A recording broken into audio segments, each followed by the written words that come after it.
மேஷராசி அன்பர்களே, மேஷராசியை பொறுத்த வரைக்கும் வரக்கூடிய நாட்களில் ஒரு அற்புதமான காலகட்டம் உங்களுக்கு அமைய இருக்குதுங்க. அந்த அற்புதமான காலகட்டத்தில் நீங்கள் என்ன செய்யணும் செய்யக்கூடாது அப்படிங்கிறது அந்த முக்கியமான ஒரு வீடியோவாக இருக்குது.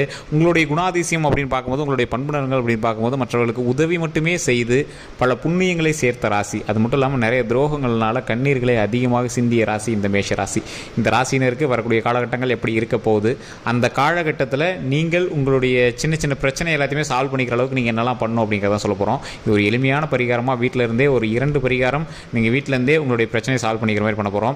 என்னதான் உங்களுக்கு நல்ல காலமாக இருந்தாலும் சின்ன சின்ன தடைகள் ஏற்படுறதுக்கான வாய்ப்புகள் அதிகமாக இருக்குது. அந்த தடைகளை நிவர்த்தி செய்வதற்கு தான் இந்த பரிகாரம் அப்படின்னு சொல்லப்படுதுங்க. நீங்கள் ரொம்ப நாளாக தேடிட்டு இருந்த ஒன்று, நீங்கள் ரொம்ப நாளாக ஆசைப்பட்ட ஒன்று, நீங்கள் ரொம்ப நாளாக இது கிடைக்குமான்னு ஏங்கிட்டு இருந்த ஒன்று உங்களுக்கு கிடைக்க இருக்குது. அதுவுமே ரொம்ப நாளாக தட்டி கழிச்சிட்டு இருந்தது. இப்போ அந்த தட்டி கழிச்ச எல்லா விஷயத்தையும் தூர போட்டு நல்லபடியாக உங்களுக்கு ஒரு மிகப்பெரிய ஒரு மகிழ்ச்சியை கைப்பற்றக்கூடிய ஒரு நேரம், அதற்கு தடையாக வரக்கூடிய எந்த ஒரு விஷயத்தையும் தூர போடுறதுக்கான ஒரு முக்கியமான பரிகாரம் தான் இந்த வீடியோவில் நம்ம சொல்ல போகிறோம். ஸோ வீடியோவை முழுமையாக ஸ்கிப் பண்ணாமல் பாருங்கள். பல சுவாரஸ்யமான விஷயங்கள் உங்களுக்கு காத்துட்ருக்கு. இப்போ நான் சொல்லக்கூடிய விஷயங்கள் எல்லாமே பார்த்தீங்கன்னா ராசி பலன் அப்படின்னு சொல்லலாம், மேஷராசிக்கு பொது பலன் அப்படின்னு சொல்லலாம். ஆனால் நிறைய பேருக்கு தனித்துவமான ஜோதிடம் பார்க்கணும் அப்படின்னு ஆசை இருக்கும்.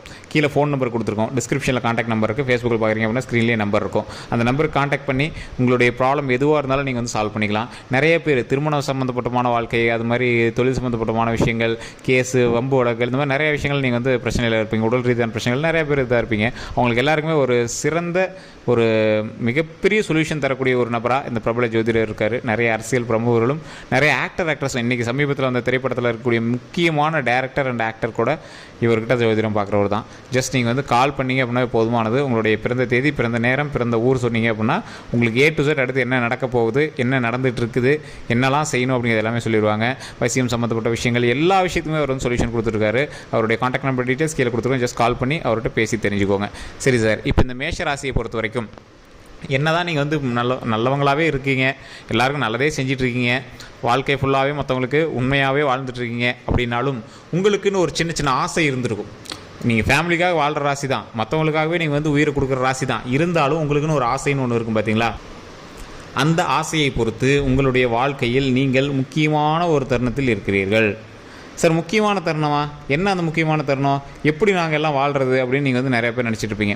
சார், அந்த முக்கியமான தருணத்தில் நீங்கள் வாழக்கூடிய உங்களுடைய நாட்களில் சின்ன சின்ன தடைகள் வரப்போகுதுங்க. அந்த சின்ன சின்ன தடைகளை எப்படி நிவர்த்தி செய்கிறது அப்படின்னு தான் ஒரு முக்கியமான விஷயம். நீங்கள் நிறைய பேருக்காக வாழ்ந்துட்டு இருக்கீங்க, உங்களுக்குன்னு ஒரு வாய்ப்பு வருது. அந்த வாய்ப்பு மற்றவங்களுக்காக நிறைய டைம் நீங்கள் தட்டி கழிச்சுப்பீங்க. ஒரு எக்ஸாம்பிள் சொல்கிறேனே, ஒரு வெளியூரில் உங்களுக்கு வேலை கிடைக்குது, தாய் தந்தையர் பார்த்துங்க அப்படின்னு பக்கத்தில் இருந்துட்டீங்க.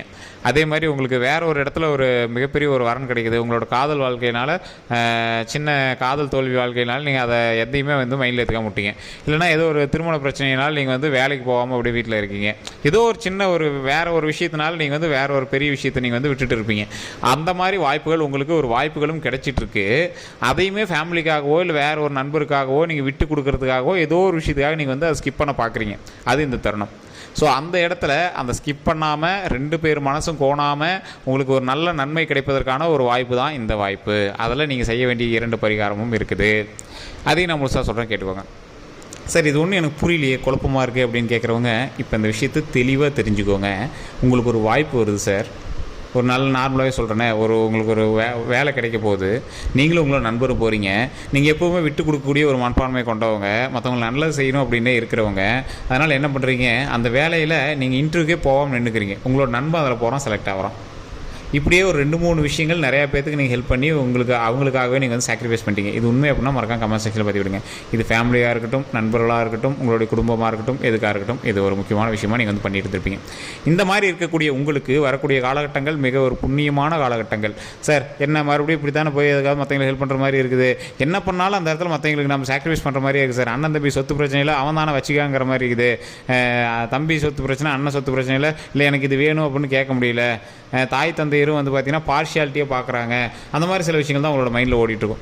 சரி, அவனுக்கு தான் அப்படி, நாமளாவது கொஞ்சம் நல்லவனாக நடந்துக்குவோம் அப்படின்னு தான் சார் நான் பண்ணிகிட்ருக்கோம் அப்படிங்கிற மாதிரி நீங்கள் யோசிச்சுட்ருப்பீங்க. உங்களுக்கு இந்த தருணம் நீங்கள் நினைத்த ஒன்று, நீங்கள் ஆசைப்பட்ட ஒன்று, உங்களுடைய நீண்ட நாள் கனவு நிறைவேறுவதற்கான ஒரு முக்கியமான காலகட்டமாக வரக்கூடிய காலகட்டத்தில் அமையுதுங்க. அந்த காலகட்டத்தில் தான் சின்ன சின்ன தடைகளும் ஏற்படுது. எப்படி பழசில் நீங்களாகவே விட்டிங்களா, இப்போ தானாகவே உங்களுக்கு சின்ன சின்ன தடைகள் ஏற்படும். அது எப்படி நீங்கள் சரி பண்ணணும் அப்படிங்கிறது தான். ஒரு எக்ஸாம்பிள், இப்போ ஒரு ஜாபுக்கு போகலான்னு நீங்கள் ரெடியாக வரீங்க. ஜாபுக்கு போகலாம் ரெடி ஆகும்போது எந்த தரங்கள்லாம் ரெடி ஆகுது, ஆனால் ஏதோ ஒரு சின்ன தரங்கள்னால அந்த வேலை வந்து உங்களுக்கு கிடைக்கிறது கொஞ்சம் டிலே ஆகுது, இல்லை ஏதோ ஒரு பண பிரச்சனையினால் நீங்கள் வந்து பண்ண முடியல, இல்லை ஏதோ ஒரு சின்ன வேலையினால் அது வந்து உங்களுக்கு கிடைக்காம இருக்குது அப்படின்னா அது கிடைப்பதற்கான வாய்ப்புகள் இருக்குங்க. அந்த தருணத்தில் நீங்கள் என்ன பண்ணணும் அப்படின்னா, முக்கியமான உங்களுக்கு முதன்மையான ஒரு தெய்வமான உங்களுடைய குலதெய்வத்தை ஃபஸ்ட்டு வணங்குங்க. அந்த தருணம் இல்லை, இன்னையிலேருந்தே நீங்கள் வந்து ஸ்டார்ட் பண்ணுங்கள். உங்களுடைய குலதெய்வ வழிபாடு கட்டாயம் தேவை. ஃபஸ்ட்டு குலதெய்வத்துக்கு போகாமல் இருந்தீங்கன்னா குலதெய்வ கோயிலுக்கு ஃபஸ்ட்டு போயிட்டு வாங்க. பொங்கல் இந்த வருடத்தில் நீங்கள் வந்து பொங்கலே வைக்கல சார், லாஸ்ட் 365 நாள் நீங்கள் இன்னும் வைக்கவே இல்லை அப்படின்னா இன்னையிலேருந்து பொங்கல் வைக்க ஆரம்பிங்க. ஒரு வருடத்திற்கு ஒரு முறை அல்லது 2 முறையாவது நீங்கள் வந்து குலதெய்வ இடத்துல பொங்கல் வச்சுருக்கணும். அங்கேயே போய் பொங்கல் வச்சுருக்கணும். பொங்கல் வச்சு சாமிக்கு வழிபாடு பண்ணுங்கள். முடிந்தால் பக்கமாக தான் சார் இருக்குது கோயில் அப்படின்னா முடிந்தால் மாதம் ஒரு முறை போயிட்டு ஒரு எலுமிச்சம்பழம் எடுத்துகிட்டு வந்து கையில் வச்சுருக்கேன். இது இந்த மேஷராசிக்கு மிகப்பெரிய ஒரு நன்மையை தரக்கூடிய ஒரு முக்கியமான விஷயம். அதே மாதிரி மேஷராசியை பொறுத்த வரைக்கும் முருகனுடைய அருள் பெற்ற ராசி. இவங்க எப்போவுமே சரவணபவ அப்படின்னு அடிக்கடி சொல்லிகிட்டே இருந்தால் ரொம்பவே நல்லது. ஓம் அப்படிங்கிற வார்த்தை முன்னாடி போட்டிங்கன்னா பிரபஞ்ச ஈர்ப்பு அதிகமாகவே இருக்கும். ஸோ ஓம் சரவணபவ, ஓம் சரவணபவ, ஓம் சரவணபவ அப்படின்னு மறக்காமல் ஒரு 3 டைம் கமெண்ட் செக்ஷனில் பதிவிடுங்க. அதே மாதிரி ஃப்ரீ டைமில் எப்போ உங்களுக்கு ஃப்ரீயாக இருந்தாலும் சரி அதை அடிக்கடி சொல்லிகிட்டே இருங்க, வாயில் உச்சரிச்சிட்டே இருங்க. உங்களுக்கு வரக்கூடிய தடைகள் எல்லாமே நிவர்த்தியாகும், உங்களுக்கு நினைக்கக்கூடிய எல்லா விஷயமும் சரியாகும். அதே மாதிரி எந்த ஒரு வெற்றியை நோக்கி பயணம் பண்ணாலும் கடவுள் நம்ம கூடவே வந்து வெற்றியை நமக்கு வந்து தரும். ஸோ அந்த மாதிரி நீங்கள் வந்து ஒரு முக்கியமான ஒரு ஆளாக உங்கள் ஊரில் ஒரு முக்கியமான நபராக உருவாகுவதற்கு இது ஒரு மிகப்பெரிய உறுதுணையாக அமையும். கல்வி சம்மந்தப்பட்ட, தொழில் சம்மந்தப்பட்ட, அதே மாதிரி உடல் ரீதியான விஷயங்களுக்கு சின்ன சின்ன ஏதாவது விஷயங்கள் ஏற்பட்டுச்சு அப்படின்னா உடனடியாக உடல் ரீதியான விஷயங்கள்லாம் டாக்டர் பார்த்துருங்க. கல்வி சம்மந்தப்பட்ட விஷயங்களுக்கு எந்த தடைகளாக இருந்தாலும் குழந்தைகளுடைய எதிர்பார்ப்புக்கு தகுந்த மாதிரி நடத்துவோம். ஜோதிடத்தை நம்பிட்டு வீண் பண்ணிட்டு இருக்கக்கூடாது. தொழில் சம்மந்தப்பட்ட விஷயங்களில் வருமானம் கம்மியாக இருக்குது அப்படிங்கிற பட்சத்தில் உங்களுடைய மேஷராசி உங்களுடைய கந்திஷ்டியை ஃபஸ்ட்டு சரி பண்ணுங்கள். மேஷராசியை பொறுத்தவரை நீங்கள் லட்சக்கணக்காக சம்பாதிக்கும், கோடிக்கணக்காக சம்பாதிக்கணும், அது வேறுங்க. நீங்கள் எவ்வளோ சம்பாதிச்சாலும் பக்கத்தில் இருக்கிறவங்களுக்கு நீங்கள் அதிகமாக சம்பாதிக்கிற மாதிரி தான் தெரியும். நீங்கள் கடனில் இருக்கிறது அவனுக்கு தெரியாது. நீங்கள் எப்படி லைட்டாக கொஞ்சம் பெருசாக தெரிஞ்சால் கூட அவனுக்கு பெருசாக தெரியும். ஆனால் நீங்கள் உள்ளே எவ்வளோ கஷ்டப்பட்டுருக்கீங்க அவனுக்கு தெரியாது.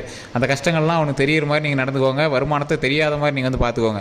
நீங்கள் வரக்கூடிய வருமானத்தை யார்ட்டையும் சொல்லக்கூடாது. அதே மாதிரி நீங்கள் செய்யக்கூடிய ஒரு விஷயத்தை வெளியே யார்ட்டையும் சொல்லக்கூடாது.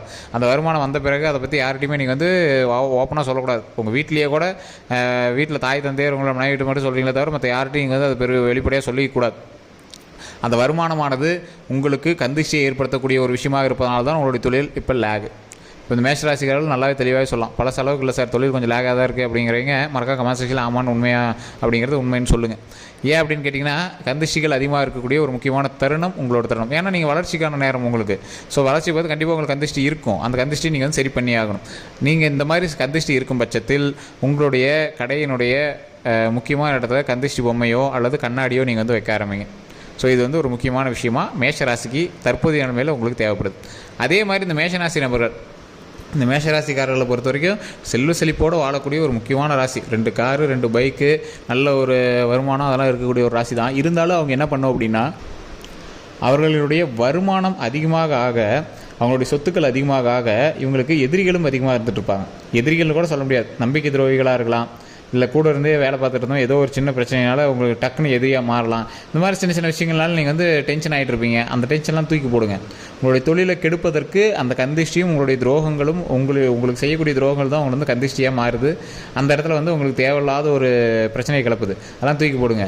தட்சிணாமூர்த்தி வழிபாடு பண்ணுங்கள். எந்த கோயிலுக்கு போனீங்கனாலும் சுற்றி வரும்போது தட்சிணாமூர்த்தியும் துர்க்கை அம்மனும் இருப்பாங்க. ஃபஸ்ட்டு தட்சிணாமூர்த்தியை தடைகள் நிவர்த்தி பண்ண சொல்லுங்கள். துர்க்கை அம்மன்ட்டு போய் கந்திஷ்டிகள் வராமல் இருப்பதற்கும் நீண்ட ஆயுளுக்கும் உடல் ஆரோக்கியத்துக்கும் வணங்கிட்டு வாங்க. இதான் ஒரு மிகப்பெரிய விஷயம். 2க்கும் நெய் விளக்கு போட்டு சாமி வழிபாடு பண்ணுங்கள். ரொம்ப ரொம்ப நல்லது. ஓம் தட்சிணாமூர்த்தியை போற்றி, ஓம் தட்சிணாமூர்த்தியை போற்றி, ஓம் தட்சிணாமூர்த்தியை போற்றி. தட்சிணாமூர்த்தி முன்னாடி நின்று அதை சொல்லிவிட்டு உங்களுக்கு என்ன தேவையோ அதை சொல்லுங்கள். அந்த தடைகள் நிவர்த்தி பண்ண சொல்லுங்கள். தொழில் முன்னேறி வரணும் அப்படின்னு சொல்லுங்கள். அதன் மூலமாக பல நன்மைகள் உண்டாகும். அப்படியே இந்தாண்டு வரீங்க துர்க்கை அம்மன் இருக்கும். துர்க்கை அம்மன்கிட்ட 2 நெய் விளக்கு ஏற்றுறீங்க. வணங்கி முதுகை வளைச்சி, கழுத்தை வளைச்சி, தலையை வளைச்சி நீட்டாக வணங்கி கும்பிடணும். துர்க்கை அம்மன்கிட்ட வணங்கி இந்த மாதிரி எந்த பிரச்சனையும் வராமல் நல்லபடியாக பார்த்துக்கோ, உடல் ஆரோக்கியம் நீண்ட ஆயுளோட மகிழ்ச்சியாக சந்தோஷமாக எங்கள் நல்லபடியாக பார்த்துக்கோ, நீண்ட ஆயுளை கொடுங்க அப்படின்னு கடவுள்கிட்ட வேண்டிக்கணும். ஸோ இதுதான் வந்து ஒரு முக்கியமான ஒரு காலகட்டத்தில் நீங்கள் வந்து வணங்க வேண்டிய ஒரு முறை அப்படின்னே சொல்லலாம். ஸோ இதனால் பல நன்மைகள் உண்டாவதற்கான முக்கியமான காலகட்டம் இது. ஸோ இந்த தடைகள் எல்லாத்தையும் நிவர்த்தி செய்து கந்திஷ்டியை போக்கி செல்வம் பெறுவதற்கு ஒரு முக்கியமான காலகட்டம். இந்த வாய்ப்பை கண்டிப்பாக பயன்படுத்தியே ஆகணும். ஸோ குலதெய்வ வழிபாடு ஃபஸ்ட்டு, அதன் பிறகு முருகர் வழிபாடு. எப்போ சும்மா இருந்தாலும் ஓம் சரவணபவ, ஓம் சரவணபவ, ஓம் சரவணபவ அப்படின்னு மறக்காமல் சொல்லுங்கள். அதே மாதிரி கந்திஷ்டி போவதற்கு என்ன வழிகளோ உங்களுடைய ஊரில் உங்களுக்கு தகுந்த மாதிரி ஒவ்வொன்று சொல்லிகிட்டு இருப்பாங்க.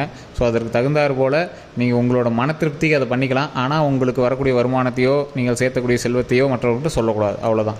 ஆடம்பரமாக எந்த ஒரு விஷயத்தையும் பண்ணாமல் எவ்வளோ பணம் இருந்தாலும் அது அத்தியாவசியத்துக்கே இப்போ காசு இல்லாத மாதிரி நீங்கள் வந்து வெளியே காட்டிக்கோங்க. உள்ளுக்குள்ளே செல்வந்தராக இருந்துக்கலாம், ஒன்றும் பிரச்சனையே கிடையாது. ஸோ அதுதான் உங்களுக்கு வந்து இப்போ முக்கியமாக தேவையான ஒரு முக்கியமான பரிகாரம். அதே மாதிரி இந்த காலகட்டத்தில் இன்னும் உங்களுக்கு சில பிரச்சனைகள் இருக்குது அப்படிங்கிற பட்சத்தில் கீழே ஒரு ஃபோன் நம்பர் கொடுத்துருவோம். ஜஸ்ட் அந்த ஃபோன் நம்பருக்கு ஃபோன் பண்ணி உங்களுடைய பிறந்த தேதி, பிறந்த நேரம், பிறந்த ஊரை சொன்னீங்க அப்படின்னா போதும்.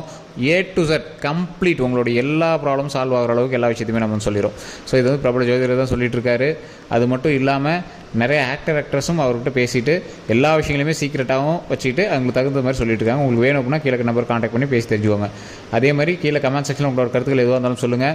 நம்ம வீடியோ இது வரைக்கும் லைக் பண்ணி ஷேர் பண்ணாமல் இருந்தீங்கன்னா கண்டிப்பாக உங்களோட நண்பர்களுக்கு பகிருங்க. அதே மாதிரி ஃபேஸ்புக்கில் பார்க்கணும் அப்படின்னா ஃபாலோ பண்ணிக்கோங்க. யூடியூப் பார்க்கணும் சப்ஸ்கிரைப் பண்ணிட்டு அதில் பெல் பண்ண ப்ரெஸ் பண்ணி அதில் ஆல் அப்படின்னு கிளிக் பண்ணிக்கோங்க. எல்லோரும் நன்றி நண்பர்களே.